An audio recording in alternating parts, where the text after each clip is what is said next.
What's up, bomb ass moms? Welcome to the Bomb Ass Moms podcast. I'm your girl, Erica. I'm Ashley. And I'm Tierney, and we're the Bomb Ass Moms. Whoop whoop. Yep, we are back with yet another episode. We're super excited. But before we get to discussing our episode, we want to make sure we let the listeners out there know. Once again, don't forget to follow us at Bomb Ass Moms Podcast on IG and Facebook. Please don't forget to like, share, subscribe.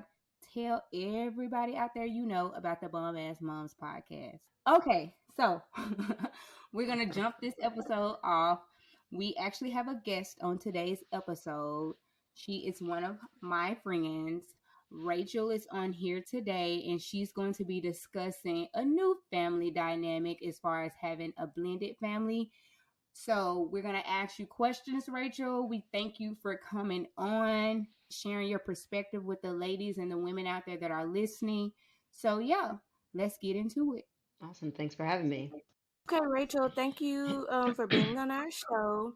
Can you just tell us a little bit about yourself and your family dynamic? Yeah, sure. So I am a healthcare professional. I grew up in St. Louis, but I have a wife and two kids, and we each had a kiddo prior to coming into this relationship. So we've been married. I should have had this ready. It's like 8 years, if my math is right. Yeah, it'll be 8 years this year, I think. No, it'll be nine this year. Holy crap, it's been a while. Anyways, we've been together for 11 years, and so we've kind of blended our family pretty early on. I'd say we started hanging out together with the kids when they were, I'd say, a few months into it, and then we got engaged like 9 months down the road, and bought a house and moved in together, in true lesbian fashion. That's what happens. You kind of get together real quick, and we've been together ever since, like pretty much every day. And yeah, so I got a 17-year-old and a 13-year-old, so they're pretty old. But yeah, it's been pretty good. Yeah, I'm really interested because you said it happened really fast. Right. You all How know did about was it just like same-sex love at relationships? first sight? Yeah, so it was a little bit of that. So the day I met my wife was at a bar, but when I met her, the immediately I knew she was gonna be somebody important in my life. It sounds really cliche and kind of cheesy, but that's kind of how it was. Like I was like, I have to know more about this woman. So we just started spending a lot more time together over like the next month or so, and just like talk all the time every day. And if you know a lot of like women in same-sex relationships, for I don't know why, but it seems to develop quickly like that. Like there's lots of jokes about it, right? But that It's seems to, emotional. yeah, I don't know. Almost. I'm not super emotional, so not maybe exactly, but yeah, I don't know. I can't really describe it, but I definitely know lots and lots and lots of um, same-sex couples of women, not necessarily men, but women. Like they get together really quickly, and it gets serious pretty quickly. And that's just kind of how it happened. I'd say. So we met 11 years ago today, and then we got together not too terribly. We started hanging out a lot after that. So yeah, I don't know. It just kind of goes like that. It seems like that seems to be the norm. Okay. So who popped the question? That's a great question. So I I don't seem like I'm like a girly girl, but I like to be like kind of wined and dined like that. So I Oh. asked her first. Yeah, I asked her first. But then I was really clear, like, hey, I want a diamond and I want a big proposal. So just because you said yes and now we're gonna get married, that doesn't mean that you're off the hook. You need to like make all that happen for me. So I proposed to her Okay. and and had her ring and everything the day we moved into the house we bought. And then she got tired of hearing me probably be like, "Oh, your ring is so beautiful. If only I had one. That would just be amazing." And so, let's see, I proposed in December, and then in May, I think it was, she took me to a baseball game because I'm a big baseball fan, and proposed to me with a bunch of my friends. Somehow she got all these people there, and I didn't realize that that's what was about to happen, completely oblivious. And then she proposed to me there. At the baseball game. So then I too got my diamond because that's what I wanted. Oh, Oh, Heck that's yeah. sweet. it is. That's so cute. That's Oh my Thank awesome. you. gosh. I was the one pushing for the wedding like this. She's like, let's just like have a destination wedding. I was like, no, I want the whole thing. I want my dress. I want my friends and family there, all that. So it's cool. Okay, so Rachel, with the proposals, how did you all talk to your children about your next steps in life? Like getting married, we're moving in together. Yeah. So my son was like 1.5. He was pretty young. So he Okay. didn't know what was going on, right? He just realized that we were always together and that it was really easy with him. He actually didn't even know that like it's not normal to have two moms. Like until some kid at daycare asked him and they were like, why don't you have a dad? And he's like, why do you only have one mom? Like I don't understand. And so it was really easy for him. It was a little bit more, not difficult, but tricky with our daughter because she was 5. So she very much had, like, she had lived like two-parent life and I was like a bonus parent coming into the scene. And that hadn't happened before with her. So, and she's also Mhm. very, very smart. So she was like 5 going on 25, um, asking me like what my intentions are, stuff like that. And Wow. I'm like, oh, Wow. At 5? yes, yes, at 5. She like sat me down and was like, what are your intentions with my mommy? And I was like, great question, child. Wow. I was like, I don't You understand. Right? drilling you early. I know. I was like, hey, babe, we have a situation. But yeah, so in that sense, we at first started just kind of hanging out together. And then we brought the kids to play together. And she was an only child, so that took some getting used to. And also the oldest child of all of her siblings on my wife's side, right? So that took a little bit of adapting just to be able, like, transitioning from not having to share your mom to having to share your mom with 2 extra people. Like, that took a little bit of adapting. So we just kind of took it slow and we just started spending more time together. And then we started planning like bigger things together and then we just kind of told them like, hey, this person's really important to me, and what do you think about if we all live together?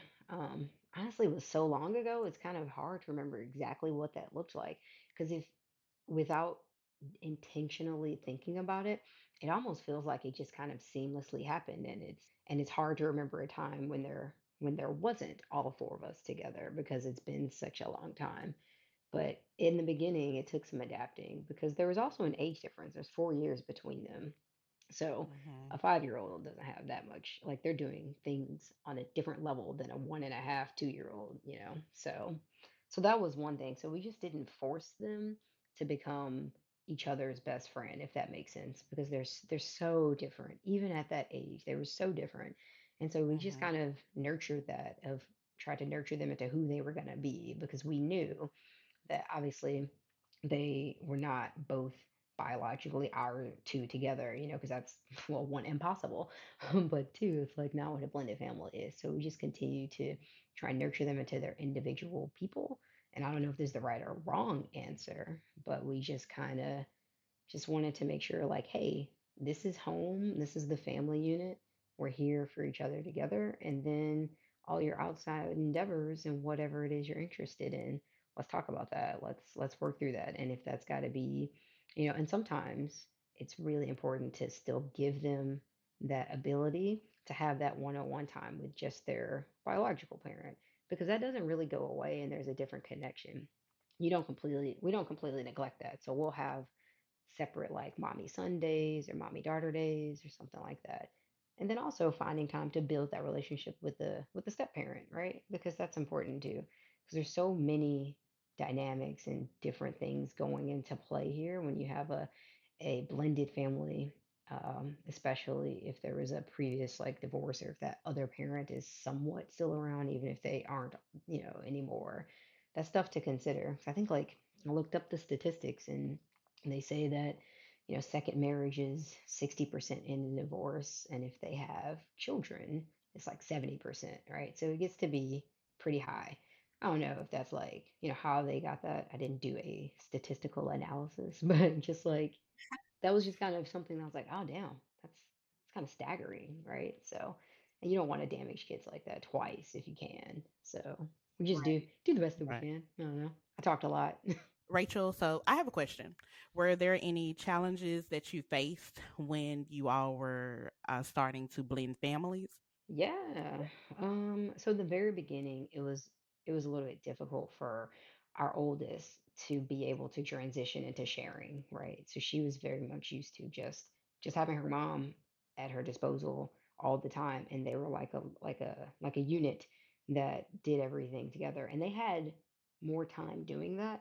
So it was a bigger adjustment for her, if that makes sense. So that was something because in the beginning she was not thrilled about having another kid around, which, Hmm. hello, we come together, right?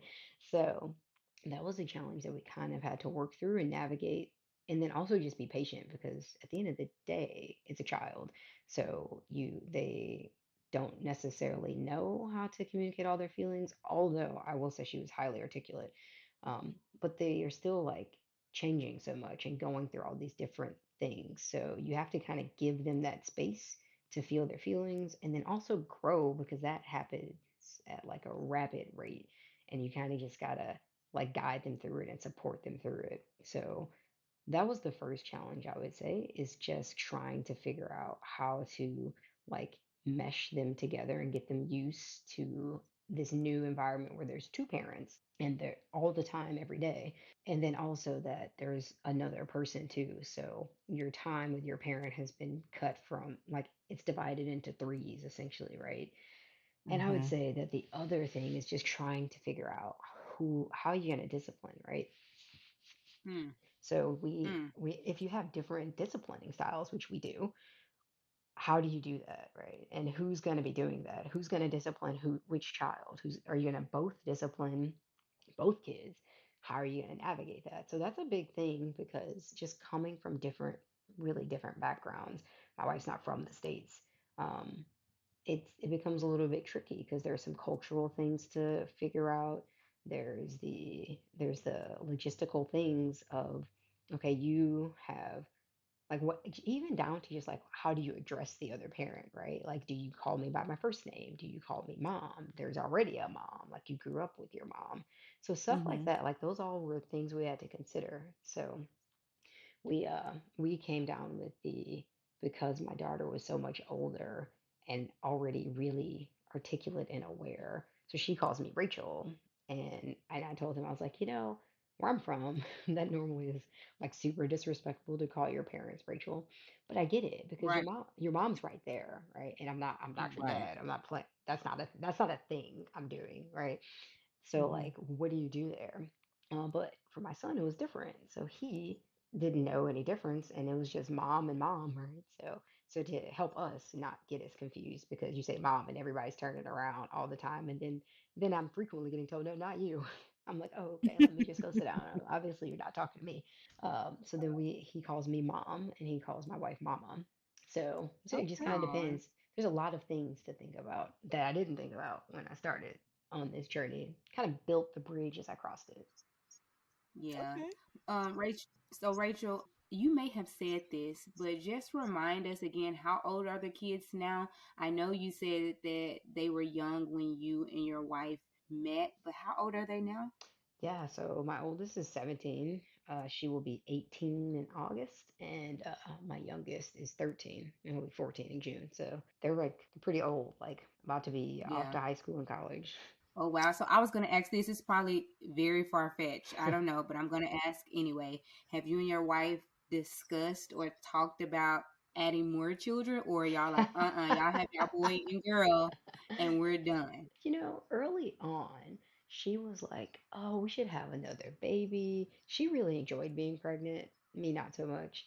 Um, I don't even know why she enjoyed being pregnant because she said she was sick the whole time. That would not be something I would want to repeat. Even with the medications, right? Still, no, thank you. She wanted to have another kid when our son was like 4, and I was like, I don't know, like that's a lot of work. I really hate potty training, and we sleep through the night. Like I don't know. I was like, if we're gonna do it, it needs to be like now.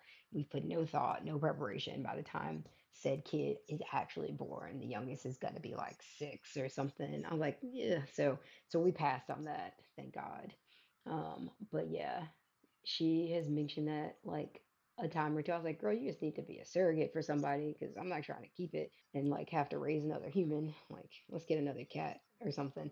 So no, no, that ship has sailed and sunk, and luckily we can't accidentally get pregnant, so we don't have to worry about that. You, that's funny. You are crazy, right? I mean, I'm just saying. Not accidentally. You right, but those are facts. That's a Those are Look, fact. facts. Ashley, no worries on her end. Right. You don't even have to worry about a procedure. No, not at all.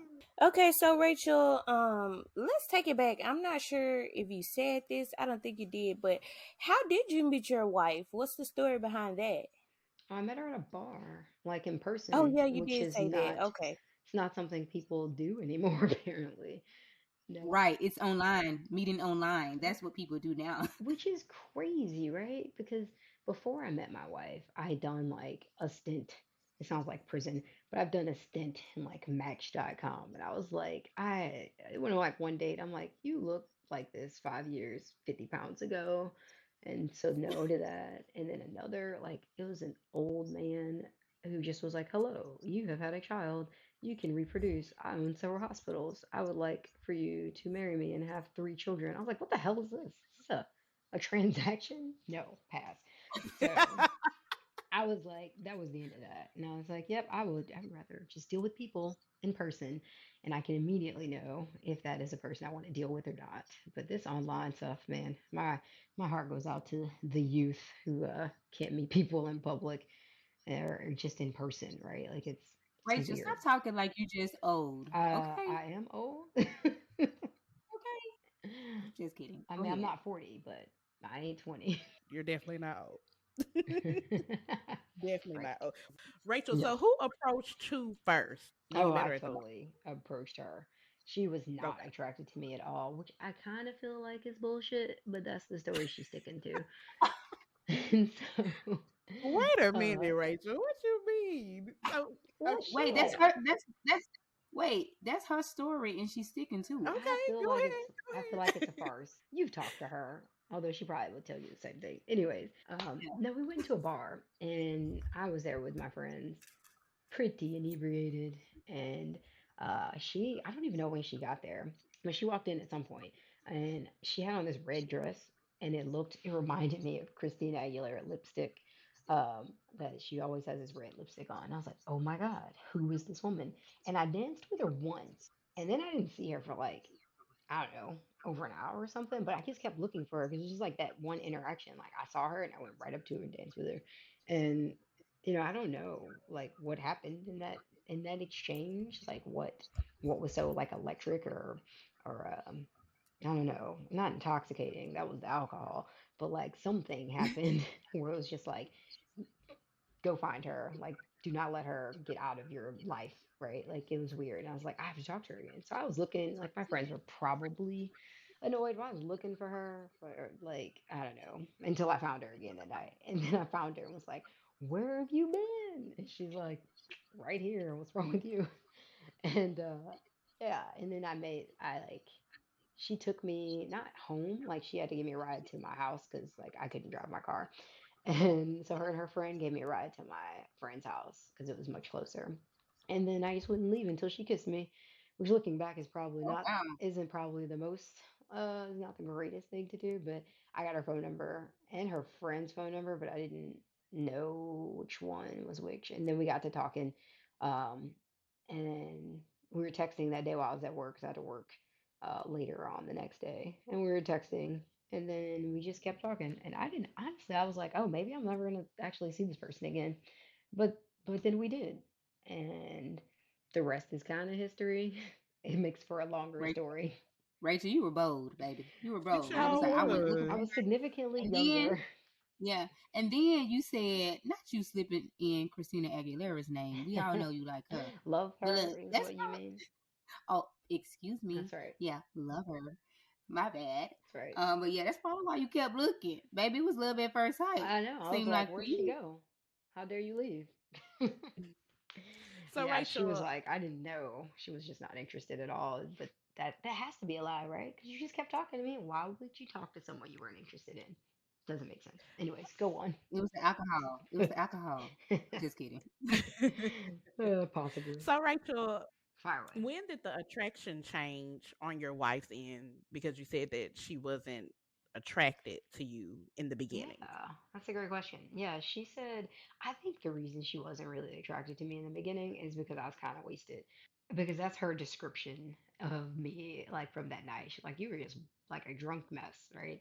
And so I was like, that's fair. That's a fair, I mean, it's a bar. It's generally what's happening there.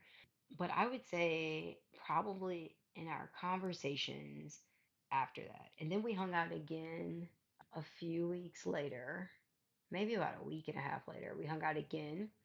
And then we didn't talk for about a week. And then she randomly called me. So I'm assuming it must have been after that, at least after that second hangout, right? At the latest. Because then she called me. And then we started hanging out like every day. So sometime between that first and second meeting. So maybe about a month-ish. Yeah, that sounds right. That's what I'm gonna go with. It's been about a month or so. And then she couldn't get enough of me. Together all the time. Oh, look at that. That's Yeah, sweet. see, she That's definitely was probably more weary about blending families, because she just never thought she would ever want to do that, which makes sense, right? It's hard. mm-hmm. It's not always easy because you definitely have different personalities, and if you read some stuff, like, because I've looked at a bunch of things because we've been doing this for like, what is it? I say 12 years now. So we've been doing this for a while. So new stuff comes up and we look at different things and just, read different stuff and try and figure out where the priority should be. And it depends on what you read, right? Like some things will tell you that your relationship should be the priority. Because if you don't prioritize your time together in your relationship, well, there's no family to blend, right? Some Mm-hmm. will say that it's really important to nurture the relationships between the step parent and the step kid, and then the kids together, which I think that makes more sense. Um, but it's hard because you can't completely neglect your relationship because it's a marriage, right? Every marriage is gonna need, it's like its own separate thing. Like there's me, there's her, there's the marriage, right? Like it's like its own entity that somebody kind of needs to advocate for. And so, yes, I do my own thing. She will have her own thing going on. The kids are now at an age where they got their own thing, but like someone has to take time for the marriage. And so, just like in any married relationship, you kind of have that. You also have this other entity of like the family relationship or the family dynamic. So there's just a lot more pieces to kind of nurture and to pay attention to. A lot more balls in the air because some of them are going to drop sometimes, and that's okay. But if you keep letting the same ball drop all the time, like if you're only prioritizing your relationship with your biological kid, well then you're gonna make your other kid, which I don't like to call her, I don't like to use step kid as a thing because we've just been Mm-hmm. all family for so long. It feels like almost rude and disrespectful, which I don't mean to make anybody that calls their stepkids that, like, however you deal with that. For me Right. personally, it feels cold. So I would just hate for my daughter to feel like I don't give a crap because I'm trying to spend all this time with my son to try and compensate for the sense of like, hey, you have to share me and we have this blended family unit. So I'm going to give you all of my free time. Like that doesn't work either. So it's really a balancing act that I think gets to be a little bit more difficult. And then there's the other piece as they get older is they have two moms. Like what kid are there going to be issues to deal with there? And then there's the whole other thing of like, well, my son is obviously, well, he looks a lot like me, so he's technically like black, Dominican, Puerto Rican, but he looks like a little black kid. And so his mom comes to pick him up most of the time because I'm at work and she has been staying at home. She goes to pick him up or whatever, and then his friends are like, why is your mom white? Or something like that. Like again, some of this stuff has kind of fallen off as they've gotten older and as times have changed, but it's just a lot of different things to consider of what they're going to go through socially, if anything, and how they're feeling because that changes as they grow, rapidly. So Yeah. I don't know. It's a lot. Yeah. So, how do they get along now? Well, Now that they're older. yeah, yeah, it's a good question. So they are okay right now. Okay. They like they are in a space where they're not too happy with each other, but that isn't because of a blended family thing. That's a personality thing. Just like I don't Right. have to talk to my brother right now. They, Right. right. So it's just like kind of that dynamic. It's like kid stuff, right? Like you're taking Yeah. too long in the bathroom and you're being inconsiderate and yada yada yada, like that kind of stuff. So I would say on a Typical teen normal, stuff.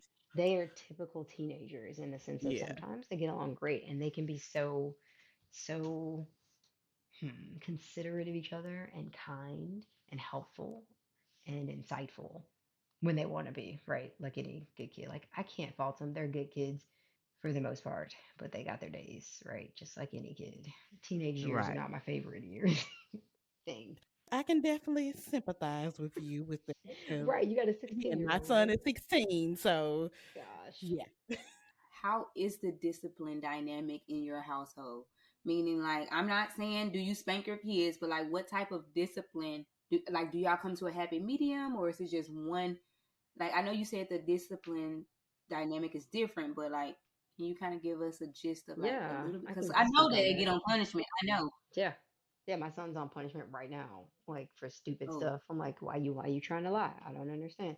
Anyways, yeah, so that it gets to be a little bit different in the sense of in our household, my wife is at home most of the time with the kids, and the current job that I have right now, I am at work a lot, like a lot. It's temporary, but it's absurd right now. So with that being said, she does mostly everything. So it's hard because I feel like we've gotten to the point where we're like, hey, maybe you should like take more of this. Sorry, my cat's like all up in my face, probably purring into this microphone.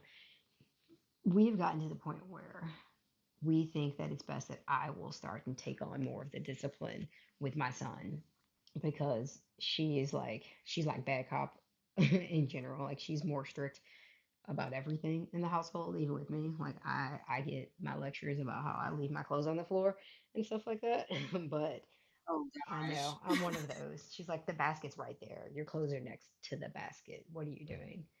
And I don't have a good answer. I'm just like, I'm sorry, you're right. And Yeah, you sound like Andrew over here. You sound like Andrew doing the same I thing. Come on sympathize. now. I sympathize. It's I'm very hard I'm with to break that habit. I'm with your wife on this one. I I'm bet. with your wife on this Yeah, I mean, I'm looking right now and I have a pile of clothes next to a laundry basket. So I lie every day and say I'm gonna do better, but it is what it is. I would say one. I'm You a should work do in better. progress, but it's been 12 years, so it's real slow progress. Either way. So, um, my son is usually the one that is like violating house rules more often for dumb stuff. So he's the one that usually gets more TLC in the discipline department. And so that has been a lot. She typically did a lot of that, but she's like, I think you need to go ahead and pick up the slack here. And so that's been the agreement now. It's like, all right, tag me in, coach. I will handle all that not fun stuff and deal with that. So ideally we would try and do it together. Like we would talk amongst each other and come up with a game plan and try and have like this united front. It wasn't perfect in the beginning. It's definitely a lot better now because, as your relationship grows and matures, you get better at communicating, hopefully, right? Because I think every couple can identify with challenges in communication. Got family with parents and kids, spouses, all that. Like everybody can do better at communication. And I think we've Amen. right? We've done a lot better with that. And in doing so, it makes parenting a little bit easier. Like we still have our struggles, but to be able to like sit and hear each other where we're coming from, because we have very different views on like what's an egregious thing and what's not, right? So we try and do that first and make sure we're on the same page and we're working from the same sheet of music. And then it's like, okay, who's going in, right? Like, who are we sending in to battle against the kids? And then we just pick, right? So usually we've been trying this thing of like, okay, biological parent, you can handle the discipline this go round, and we'll see how well that works. Really, we're just looking for the most effective way to get some change. It's like trying to get you to grow into a good human And if you won't listen to me because you identify closely with your mom, your other mom, then I don't give two shits. Like, get in there. Whoever you're going to listen to that's got a good message, that's fine. So if you want to be just like mama and not me, I'm fine with that. But here's what we're going to have to do. So here's the message from her. Here's the message from me. However you understand it, I just need you to understand it. So we're kind of flexible. It just kind of depends on what's working at the time and what is not. Hmm. I don't know if that's Okay. how it works with you guys, or if it's just like, because I see a lot of times they're like, oh, I'm not dealing with that. Go to your dad. Well, I'll let Erica and Tierney kind of speak from their experience, but for me, like I try to handle most parts, but some stuff because I can't teach Andrew manly things. I'm like, oh, you got to go to your dad for that, or okay, Andrew, I really do need you to talk to him about X, Y, and Z. I try to, give him my perspective, but again, I am a woman, and sometimes he don't listen to it always. So that's when I kind of like bring Andrew in. I try, but yeah, I don't know. For me, it's the opposite with me. I think I'm more of the strict parent, Mm, more so. I'm not gonna say that I'm strict, but I discipline the most. I'll say that. With Mark is kind of the like, fun dad. yeah, I rather go talk to him than talk to you right now. No, Yeah. so Erica, that's not the opposite. I mean, I guess because I am the more strict parent. Like but some stuff I'm just like, if I don't want to explode, and I'm working on me because I'm in therapy. I do, I do have to, include Andrew, but you will hear from little Andrew's mouth that mommy, I don't want to say it's mean, but mommy, is stricter for More sure. no Yeah, nonsense. yeah, Correct. That's the term. yeah, That's the term. yeah. Rachel, Yeah, Yeah. you got that's it. the term. It Yeah, is great, definitely, great term, Rachel. it's known within my household that if I'm trying to get to yes, I need to not ask mama. I need to go ask mom. So they will, like, my wife is the one who is definitely, she can be more strict. But then also at the same time, it's like, I don't really want to get in trouble of trying to like game the system. So my daughter will just be like, I already know that I need to go straight to the top. Like, it is known that my wife is the boss of bosses in the house.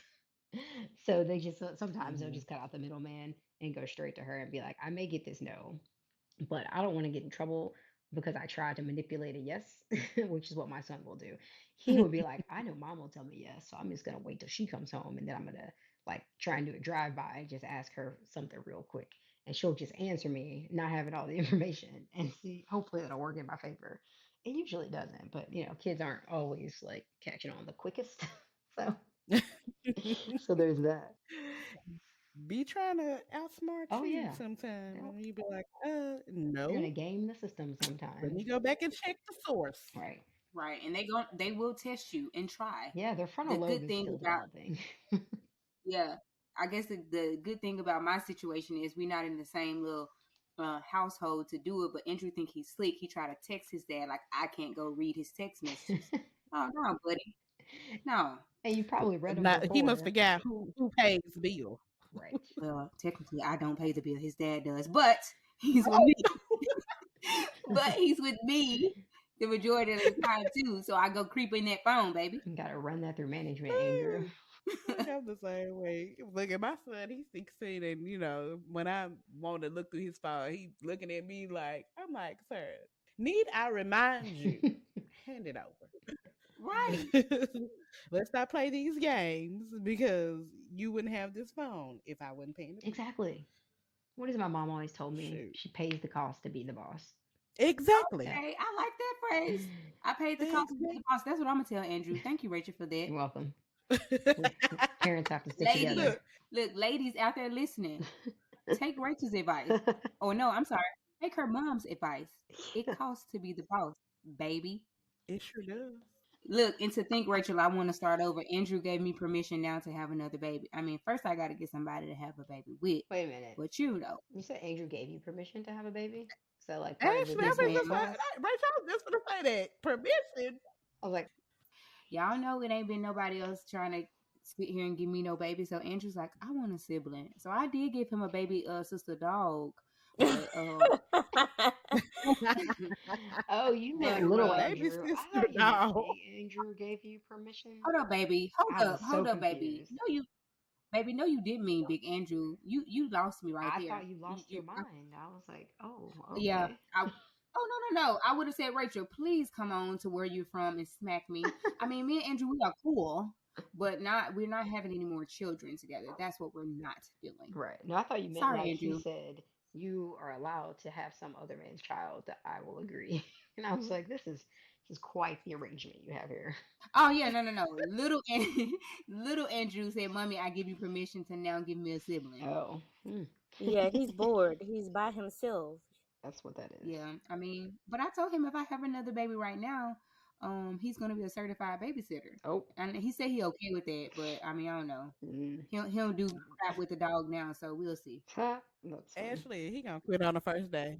He what? What you say, Erica? He gonna quit Yeah, on the for first sure. day. Like, oh no, this your baby. I didn't tell you to have a baby. Yeah. Oh, I do have a question for you, Rachel. Just thinking about us talking about having a baby and me thinking about my son because he gets jealous over any little interaction with anybody. Shoot, sometimes even the dog. So, my question to you is, did you notice if your children like were jealous of each other as far as like blending the families or the relationships or whatever, or was it easy? You know, like did you notice any jealousy or anything like that or clinginess from any of the children? Oh yeah, totally. In the beginning, absolutely. Mostly with my daughter because she was older. So it was a bigger adjustment for her. My son was little. He didn't like it meant like nothing for him. But yeah, with my daughter it was much harder. Because she was older and she had already been accustomed to the lifestyle that she was living.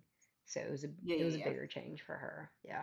And I imagine that can be different. It really kind of depends on the relationship with the parent prior to, like the parent child relationship prior to going in. Mm-hmm. And so that like my wife's whole side of the family, they are it's very different to me. Almost like, I'm not gonna call it strange, but it's not how I've ever grown up. It's very, very different. And so they were really, really close. Like her and her sisters are really close. Her and our daughter were really close, like did everything together. And I think the closer that bond is and the more time they spend together, just the two of them, that makes it a lot harder to make that change to be a one of four instead of one of two. Like that's pretty big. Do you think that it was a cultural thing that they were so close? Because I know you said your wife isn't from the States. Yeah. So do you think it was just a culture dynamic and that's something that you didn't have and it was just different for you? I don't think so much as a cultural dynamic. I think it is a like a person specific, like family specific and circumstance specific kind of a thing. Like I think their I guess, what do I call them? Their unit is directly related to some other things that like had already happened. And I Okay. think, you know what I mean? And so I think that kind of played a Yeah. part. I don't know that it's that, I don't know that it's their culture to be like that. I don't know. Mm-hmm. It's a good question. I don't think so, just based off what I've seen Okay. from Okay. her family, the rest of her family, like extended family, which is huge. Mm-hmm. It's a lot of them. Okay, Rachel, I have a question. So, with you and your wife, what were the differences in parenting? I know you kind of touched on it a little bit earlier, but like with blending your family together, what did you all have to do different, or how did you all have to change up your, I guess, kind of maybe discipline or any type of practices like with your children or toward your children just to like make each other happy? Yeah, I think the beauty of the whole thing is that I was kind of new into my parenting journey when we got together. So I was kind of figuring it out as I went along. And it was definitely one of those things where, like, I think traditions is another thing that kind of came up of like figuring out, like, what do we want to keep and what do we not? Because we were building a family together. And for me, that's the first time I've done that. So trying to decide what I want to carry with me from my childhood into my children's childhood and into my new family version of adulthood because I was adult before, but I don't know, I had my son at 24, so I looking back, I don't know that I'd call 24 an adult. I guess legally, yes, but like mentally, maybe, and emotionally, maybe like little rosebuds are starting to come up or something like that. Maybe is a good way to put it. Like trying to figure out what your family is gonna look like. Like you have all that you basically have a blank piece of paper and you just kind of figure it out. So we started talking about stuff early because we knew some things were gonna come up and we needed to have a game plan and we needed to have time for us to hash out our differences and figure out what was going to be best, right? So a lot of parents like just talking about sex, right? Like there's so many different you could probably have a whole and you probably do have a whole podcast talking about how to deal with talking to your kids about sex and like what's the best way to do it, when is the best time to do it, and like what are you okay with, are you okay with them having a safe place to do it and you'd rather them do it at your house with their partner once they have like established safe boundaries, and you'd rather them do it at your house instead of you know at the commissary or at wherever, right? Like, or maybe in somebody's car or some ridiculous thing that kids will do because they want to do it and they don't have anywhere to do it. So they'll come up with these different things, right? And so that was like one big difference. So I think we had to come up and integrate our approach to parenting in like, what do we want for our kids? And at the end of the day, we want the same thing, right? Like, we want them to be educated. We want them to be successful. We want them to be happy. We want them to just be able to take care of themselves. They don't have to have like six-figure jobs and impressive degrees, but they need to be happy with whom they are and comfortable in their skin and be able to support themselves so that they don't have to depend on anyone. And we want them to be financially literate because that's not something I knew right away. Mhm. So Yeah. that was definitely something my wife taught me. Yeah. Yeah. So okay, I can just kind of start from there. So Okay. those are things that are important. I want them to be financially literate and knowing how to take care of themselves. Like that's important. And when you start there, you realize that you probably have a lot more in common than you originally thought because it's really just the how you get there. What we find out is whenever we sit down and talk about what we want for the kids or what we want to do or how we want to do it, the only real variation is the how. Generally everybody wants the same thing for their kids. Nobody wants them to be destitute and uneducated and unhappy and living a life that is not theirs. Nobody wants that for their kids. So we find that we want the same things. We just have to spend more time figuring out how to get there. And that's probably something that Yeah. blended families really work on the most because you want the same things unless there's some like really traditional values that are difficult to figure out. So I guess the long answer to your very short question is those are the biggest things that we work on. And I brought up like the sex thing because that was probably one of the biggest things that was different. My wife is very, I mean, we're both very liberal, but she's very, oof, what's a good way to put it? She will speak her mind and she's very open and I guess progressive is a good way to put it. Like some of her views on things, I'm just like, whoa, I don't know if I've actually had to tell her before. I was like, I don't think I'm emotionally ready to be able to commit to something like that. I don't think I'm emotionally mature enough to have this conversation in this time. I need a little bit more time to prepare because I don't know. Because what I've put like no thought into this before, and you obviously have. And if I speak to you now, you're not going to get some well thought out, well, like reflected upon type of answer from me. You're going to get like a lizard brain kind of response where I'm just going to be what's coming out of my mouth is just going to be what's been ingrained in me and from my childhood. And you're really just going to hear what my parents taught me, which is probably what their parents taught them, and so on and so forth. So you're not going to get an original thought out of me. And I don't think that's what you want. And that's not what I want. I want to be able to spend a little bit of time and trying to figure out is why do I feel this way? Do I really feel strongly about this? And she's like caught me off guard like that a couple of times. Like we've lived in places where the drinking age was not 21, and that was like, and we had a child old enough to partake. And so the question is, do we let her? Right? Do we let her drink? Do we let her drink at home? Do we do these things?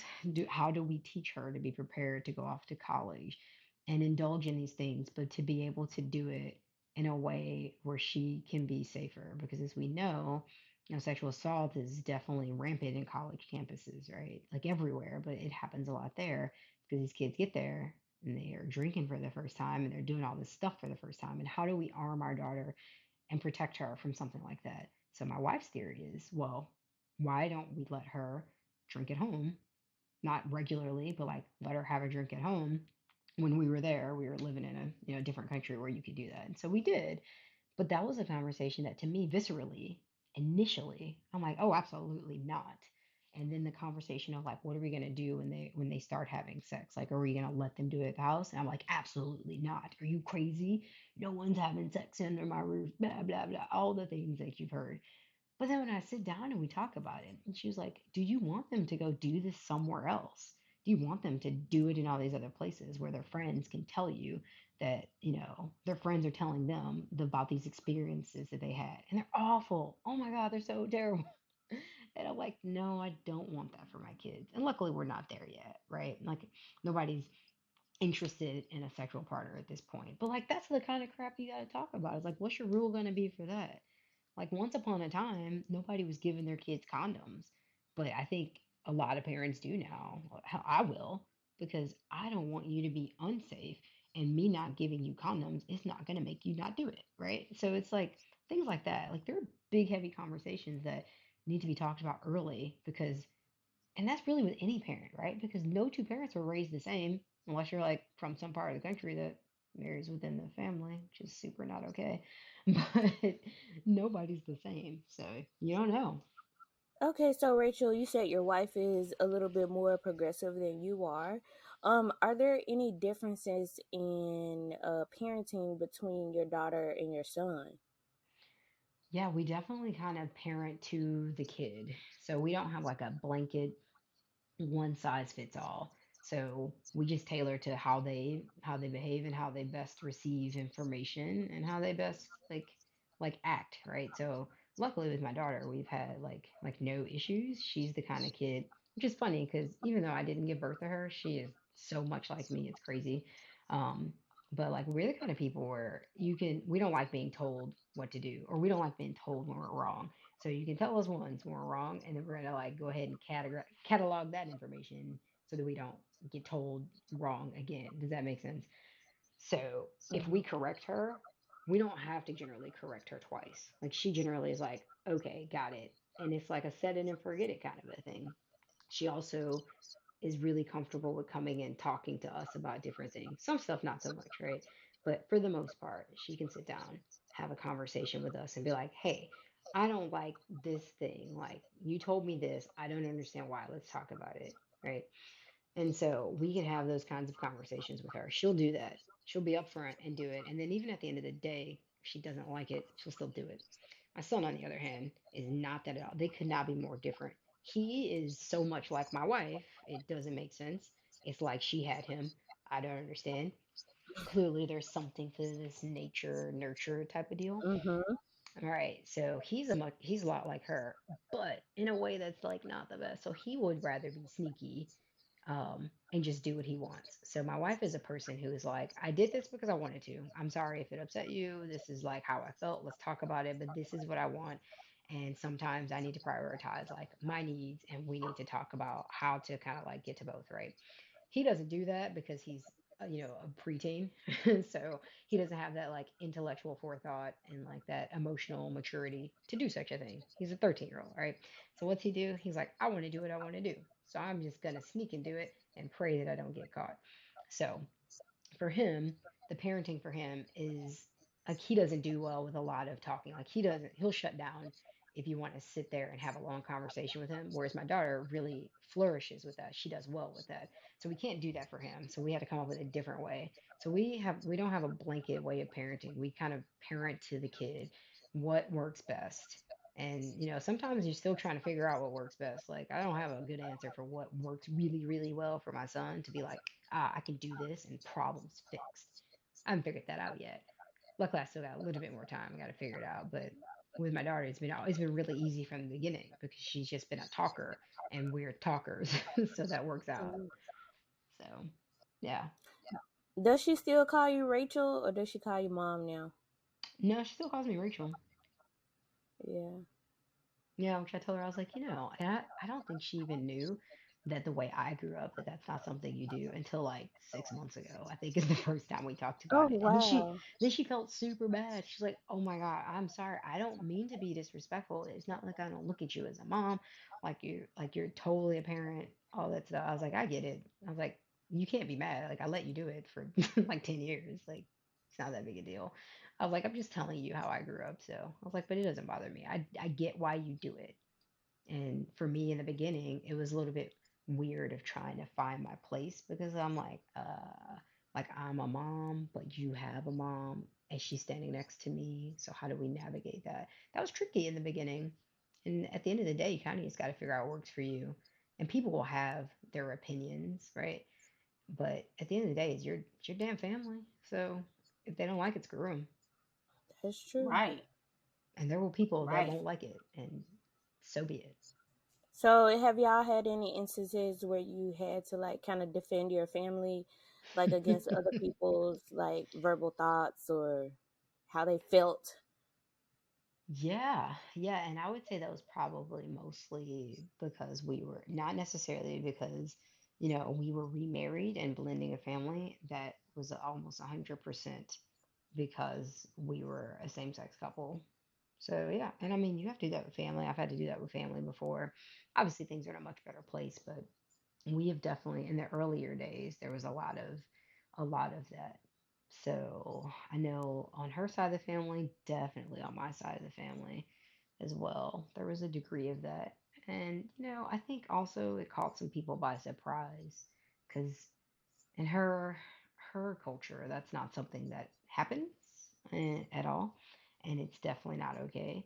And then on my side of the family, they said they were really confused. They're like, what, you've always been with men, like when did you become a lesbian? And I'm like, I don't really do labels, but if I had to be any sort of a label, I would label myself as bisexual. Not that it's any of your business. So Mm-hmm. it was like we didn't necessarily talk about your sexual preferences, so I don't quite understand why we got to talk about mine. So there was that. There's an element of that. But again, it's been so long. Most of that has resolved. Some relationships will be forever changed, right? Because of the way people acted and then how they continue to act afterwards. Because both to move past something successfully really requires a change or at least an acknowledgement and an adaptation on both sides. So if you come to me and you're like, "What is this? Since when do you like women? You're gonna turn your son gay and blah blah blah." To which there's some very easy responses to that, which I'll save all of that. Um, but then at the end of the day, like even if I'm past it, like you have to decide that you're okay with it, and then act accordingly. But then when you can't quite get over how you acted, or maybe you're just not okay with the situation still, then there's that residual where it's like always that little elephant, maybe not a big elephant in the room, but maybe it's a medium sized elephant, and things are a little bit awkward and they don't quite ever get back to normal. But you know what? Also, with that, I've become okay with that because I'm like, I'm too old to really be all that upset. I know that this is who you are. This is how you're going to be. I know how you behave, and this is your role in my life. And we can always continue to reevaluate and relook at that as things and circumstances change. But if you still have this like weirdness because maybe you said some things you regret, or maybe you just still don't approve of my lifestyle, well, depending on where you are in the importance of my life, like if you're a parent, I'll definitely have a lot more tolerance and continue to try and work that out. But if you're just like, I don't know, a peripheral cousin or something, or even less, I'm quite okay with decreasing our interactions to zero, and that's happened too. So yeah, I don't know. There's that definitely was a lot more in the beginning, kind of tailored off, and people got over it after years, after all the years, because time heals everything, supposedly, right? That's what they say. That is what they say. You're right. That's what they say. But I do have one last question, at least from me. So, Rachel, this has definitely been interesting hearing things from your perspective, how you blended your family, and kind of talking about all these different challenges and everything like that. So, I was just wondering, what advice would you give women or moms out there that have a blended family, or like are choosing to, or are torn between blending their families or not? Hmm, that's a great question. So I actually would have two pieces of advice. The first piece would be you really should get with your partner and figure out what exactly that looks like. Kind of start to figure out how that navigates because there's going to be some big things to consider. So consider how you want to parent, how you want to discipline, what are your goals for your children, and how are you going to get to those goals. Like figuring that out would be good to just make sure you're compatible because you can love the heck out of somebody, right? You can just really love the shit out of them and you just can't be with them because you guys don't work together as a team. And if you can't work with them as a team, then you should maybe just continue to date or something and like stay apart, right? Or work on figuring that out, because that will just be a barrier. Maybe it'll work, maybe it won't, but trying to give that a little bit of thought before moving forward, right? So that's my first piece of advice. And the second one would be whatever works for your family, because once you blend your family, that is your unit, that is your people, that is your tribe, whatever you want to call it. I don't really have any great little nicknames or buzzwords or anything, but that's like your unit. Once you do that, whatever works to make that family unit work, whatever helps to get that family to where you guys want to take it, then do that. And if that goes against societal norms, or if that goes against what your family, your original family that brought you up believes, or whatever, ignore all that crap. Because at the end of the day, your most important thing that you're going to be doing is going to be trying to nurture your relationships. And that's parent child relationships, that's spouse relationship, or just partner relationships if you're not married, whatever that is, that's going to be your most important thing. So don't be afraid to fiercely protect that and then drown out the noise because people will have lots of comments and opinions and ignore it because you just got to do what works for you guys. I think that's the best piece of advice I can come up with. That was actually some good advice. And we want to thank you for sharing that. Thanks for Thank having you, me. Rachel, for coming on our show, our podcast. We appreciate your time. This has been great, and it's definitely been some good advice that I know I can take away, even though I don't have a blended family. But who knows what the Lord has in store It for me? will I be a might meet a blended family, partner, though. Yeah. huh? You will have a blended family. You will be coming in with a new Yeah. baby, and you already have Andrew. That's true. That is very true. So who knows what the Lord has in store for me? So thank you, Rachel, for coming on, sharing your insight, giving advice on blended families. We really, really appreciate you for taking the time to come on. And we also want to say thank you, Bum Ass Mom Squad, for listening in. We will catch y'all back here next week with a new episode. Don't forget to share, like, and follow. You can hit us up on Instagram and Facebook. Bum Ass Moms Podcast.